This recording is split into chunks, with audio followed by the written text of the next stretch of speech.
There's a kind of grief that doesn't get named very often. It doesn't come with a clear ending, and most of the time, you don't even realize you're grieving.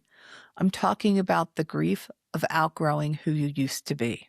Hi, I'm Diane Hatz, and welcome to A Writer's Life. This is a space where I talk about personal transformation, self discovery, creativity, especially for women navigating change later in life.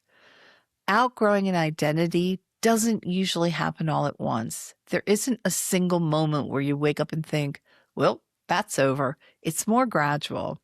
You start noticing that things that once defined you don't fit the same way anymore. Your roles, the rhythms of your life, even the stories you tell about yourself. One of the clearest examples for me was when I quit drinking about 8 years ago. I'm a teetotaler now, and happily so.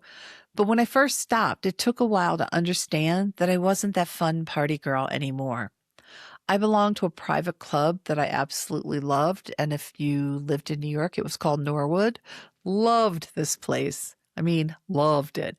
I'd walk in and everyone would shout my name. It really was my Cheers, just with fancy furniture and art on the walls and, well, dancing on the couches. But as I changed, I stopped enjoying being around people who got really wasted. And frankly, I got tired of being wasted. I still love everyone I got to know there and still consider many of them friends, but I had to accept that the relationship had changed. I couldn't be there all hours anymore, drinking the night away. Also, if you've ever stopped drinking, even for a bit, did you notice how people say the same thing over and over and they have a tendency to spit on you while they speak? If you're not drunk also, people really don't make much sense. So I felt detached from them all and became really lonely. And that made me really sad. Those were the most fun and most freeing years of my life in New York. Well, maybe in my life. And I had to step away from it all. At that time, I didn't think of it as grief. I just felt confused and a little off. Maybe I felt restless and irritable. I don't know if you ever quit drinking. It's not always fun.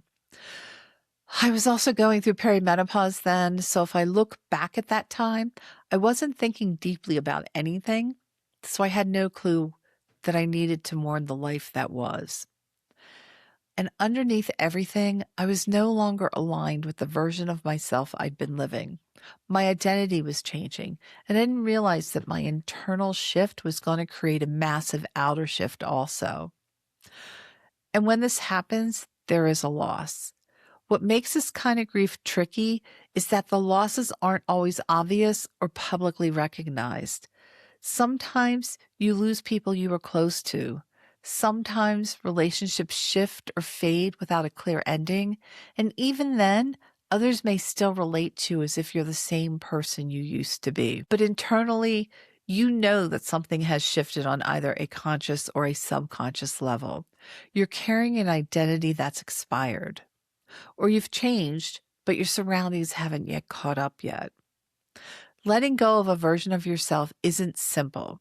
Even if that old identity cost you something, kept you small, or made you ignore parts of yourself, that version of you is familiar.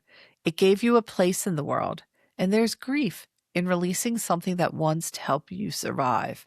There's also fear. Grieving an old identity doesn't mean rejecting your past. It doesn't mean you were wrong to be who you were. It means you're acknowledging that you're not that person anymore. And that deserves to be honored, not rushed past or minimized. Having said that, I never did honor the massive shift I've gone through over the past 5 years.